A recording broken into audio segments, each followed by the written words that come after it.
Now, today discussed about the chemical properties of alcohol. In our previous video, we discussed the reaction involving OH bond cleavage. The property acidity of alcohol and phenol belongs from the reaction involving OH bond cleavage we discussed. Today we discussed the second reaction, esterification reaction, based on the reaction involving OH bond cleavage. In esterification reaction, alcohol and phenol also behaves as nucleophiles. When alcohol or phenol react with carboxylic acid in presence of conc H2SO4, ester is formed by removal of water. Such reaction is called esterification reaction. In esterification reaction, alcohol acts as nucleophile, attacked on carbon cation of carboxylic acid to form ester. H ion from alcohol and OH ion from carboxylic acid combined to form water. Also, derivative of carboxylic acid form ester when react with alcohol or phenol. esterification reaction जो है वह भी second reaction है OH bond cleavage का. esterification reaction कहते हैं formation of ester from the reaction of carboxylic acid and alcohol. दो reactant हैं कार्बोक्सिलिक और एल्कोहल. इनका रिएक्शन कंसंट्रेट सल्फ्यूरिक एसिड की उपस्थिति में कराई जाती है. इसमें एल्कोहल न्यूक्लियोफाइल्स की तरह काम करता है और कार्बोक्सिलिक एसिड इलेक्ट्रोफाइल्स की तरह काम करता है. ऑक्सीजन ऑफ एल्कोहल के पास जो अनशेयर्ड पेयर इलेक्ट्रॉन है, लोन पेयर इलेक्ट्रॉन, वह कार्बोक्सिलिक एसिड के कार्बन जहां इलेक्ट्रोफिलिक सेंटर बनते हैं वहां अटैक करता है और वहां से OH को रिमूव कर देता है. वह OH एल्कोहल के H के साथ कंबाइंड होकर एक वाटर का फॉर्मेशन कर लेता है और फिर ईस्टर का फॉर्मेशन हो जाता है, alkyl alkanoate. Just like phenol also forms the phenyl alkanoate as ester. Carboxylic acid के डेरिवेटिव को भी जब एल्कोहल के साथ रिएक्ट कराया जाता है तो वहां ईस्टर बनते हैं, लेकिन वाटर के बदली में वहाँ HCl बन सकता है, अमोनिया बन सकता है, वाटर बन. तो कार्बोक्सिलिक एसिड का डेरिवेटिव एसिड क्लोराइड है, एसिड एनहाइड्राइड है, एसिड एमाइड है, ईस्टर है. ईस्टर बनाना ही है हम लोगों को. तो इस प्रकार से हम लोग एस्टेरिफिकेशन रिएक्शन को देखा. एक नया रिएक्शन बता रहा हूँ, acetylation of salicylic acid to form aspirin. Introduction of acetyl group CH3 C double bond O. Acetyl group in alcohol or phenol is known as acetylation. अर्थात acetyl group CH3 C double bond O का addition या introduction जब करा दिया जाता है salicylic acid में, तो एसिटाइल सैलिसाइलिक एसिड बनता है जिसको एस्प्रीन के नाम से जानते हैं. इस पर क्वेश्चन पूछा जा सकता है, draw the structure of aspirin, write the name of aspirin.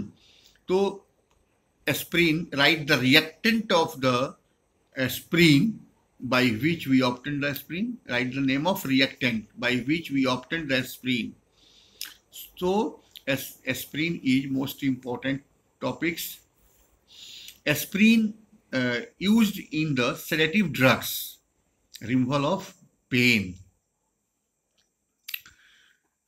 कभी यह भी क्वेश्चन पूछा जा सकता है कि ईस्टर के फॉर्मेशन में एल्कोहल और कार्बोक्सिलिक एसिड दोनों में H अथवा OH हैं. वाटर के फॉर्मेशन में H और OH का प्रयोग होता है. यह OH आयन कार्बोक्सिलिक एसिड से आया है या एल्कोहल से आया है, यह इस रिएक्शन मैकेनिज्म से पता चलता है। यह याद अगर रहे कि एल्कोहल न्यूक्लियोफाइल्स की तरह काम करता है, इट मीन्स वहां से H रिमूव होता है, और कार्बोक्सिलिक एसिड इलेक्ट्रोफाइल्स की तरह यूज होता है, इट मीन्स कि वहां से OH निकलता है और वाटर का फॉर्मेशन होता है। No any role of H ion of alcohol and OH ion of carboxylic acid in the formation of ester. They only play role in the formation of water. So in formation of ester, the nucleophiles, it means RO minus of alcohol and RCO of carboxylic acid play important role in ester or esterification reaction. Reaction, अब second देखना है हमको, reaction involving cleavage of CO bond in alcohol. बहुत सारे reaction इसमें मिलेंगे। OH bond cleavage में दो रिएक्शन हमने देखा, एसिडिक प्रॉपर्टी जिसमें हमने मेटल के साथ रिएक्शन देखा, बेस के साथ रिएक्शन देखा, दूसरा रिएक्शन एस्टरिफिकेशन रिएक्शन देखा। अब दूसरे तरह का जो CO बॉन्ड क्लीवेज के कारण एल्कोहल में रिएक्शन देखने को मिलेगा, उसको हम लोग स्टडी करेंगे। Reaction involving cleavage of CO bond takes place only in alcohol. In phenol this type reaction only with zinc. It means phenol के साथ इस प्रकार का रिएक्शन CO बॉन्ड क्लीवेज का रिएक्शन जब होगा तो वह जिंक की उपस्थिति में होगा, लेकिन एल्कोहल में इसकी आवश्यकता नहीं होती है। Reaction with hydrogen halide, hydrogen halide की जैसे जिक्र होगी, यह ध्यान में आना है कि कार्बन ऑक्सीजन के बॉन्ड के बीच का बॉन्ड क्लीव्ड होगा और वहां पर इलेक्ट्रोफिलिक सेंटर बनेंगे। H के निकलने से न्यूक्लियोफाइल्स बनेंगे और न्यूक्लियोफिलिक अटैक जब कार्बन कटायन पर होंगे तो एल्काइल हैलाइड बनता है। Alcohol forms alkyl halide when react with hydrogen halide। Alkyl halide का निर्माण हो गया। बहुत तरह के तीनों प्रकार के एल्कोहल हैं और डिफरेंट क्लास के एल्कोहल हैं। उसमें देखना है कि HX के साथ हमारी रिएक्टिविटी किसकी अधिक होती है। तो reactivity of 3 different class of alcohol with HCl as 1 degree, 2 degree, 3 degree, अर्थात from 1 degree to 3 degree increase करता है। इसके द्वारा, इस रिएक्शन के द्वारा we distinguishes them primary alcohol, secondary alcohol and tertiary alcohol from one another by Lucas test. अर्थात Lucas test referred for the distinguishment of the primary, secondary, tertiary alcohol. Lucas test Lucas reagent से होता है और Lucas reagent HCl और zinc chloride के मिश्रण को कहते हैं। Alcohols are soluble in Lucas reagent, but their halides are insoluble in Lucas reagent। जो रिएक्शन एल्कोहल करेगा उसी का हैलाइड बनेगा, और जब हैलाइड वो बनाएगा तो वह इंसॉल्युबल होता है और उसका टर्बिडिटी बनने लगता है, अर्थात दोनों के जंक्शन पर एक इंसॉल्युबल और सॉलिड मटेरियल्स वहां बनने लगते हैं। Produce turbidity. Tertiary alcohol produce turbidity immediately, but secondary alcohol produce turbidity after some time, while primary alcohol never shows the turbidity. So, by use of Lucas test, we distinguish on the basis of formation of turbidity from primary, secondary and tertiary alcohol. Thus, with the help of Lucas reagent, we identify or distinguish all 3 classes of alcohols. Primary alcohol HCl के साथ तीव्रता के साथ reaction देता है, अथवा tertiary alcohol देगा। किसकी रिएक्टिविटी सबसे अधिक होगी, अब तुम इसको प्रिडिक्ट कर सकते हो। Reaction with phosphorus trihalide, phosphorus pentahalide, different. हम लोग प्रीवियस टॉपिक्स में हेलो एल्केन में इस सारे रिएक्शन को उसके प्रिपरेशन में देख चुके हैं अल्कोहल से। उसमें एल्काइल हैलाइड और फास्फोरस एसिड बनता है H3PO3। 3 मोल एल्कोहल पर 1 मोल PCl3 का अटैक होता है। तीनों क्लोरीन OH को रिमूव कर देता है, सब्स्टिट्यूट कर देता है और एल्काइल हैलाइड बनने के साथ H3PO3 बन जाता है। सबसे important reaction CO bond cleavage का डिहाइड्रेशन रिएक्शन है। यहाँ न्यूक्लियोफिलिक सब्स्टिट्यूशन हो गया। अब डिहाइड्रेशन रिएक्शन देखना है। डिहाइड्रेशन मतलब वाटर का निकलना, एल्कोहल से वाटर का निकलना। इसके लिए पहला शर्त होता है कि वैसे एल्कोहल डिहाइड्रेशन रिएक्शन दे सकता है जिसमें कम से कम एक बीटा हाइड्रोजन उपस्थित हो। When alcohol, ethanol, heated at 170 degree 443 Kelvin in presence of conc H2SO4 undergo dehydration to give alkene. In the case of ethanol, ethene is obtained. Propanol, propene is obtained. So alcohol gives alkene. Now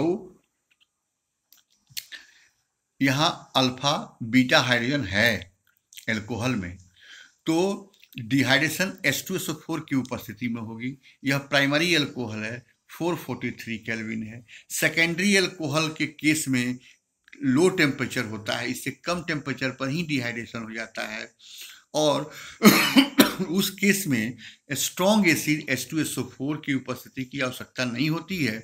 वहाँ क्या कहते हैं phosphoric acid की उपस्थिति में भी यह reaction हो जाता है। एसिड की उपस्थिति होनी चाहिए, इसलिए इसको एसिडिक डिहाइड्रेशन भी कहते हैं, कैटलाइटिक डिहाइड्रेशन भी कहते हैं। यह एसिड जो है कैटलिस्ट की तरह काम करता है। यहाँ इथेनॉल, इथीन बनाया।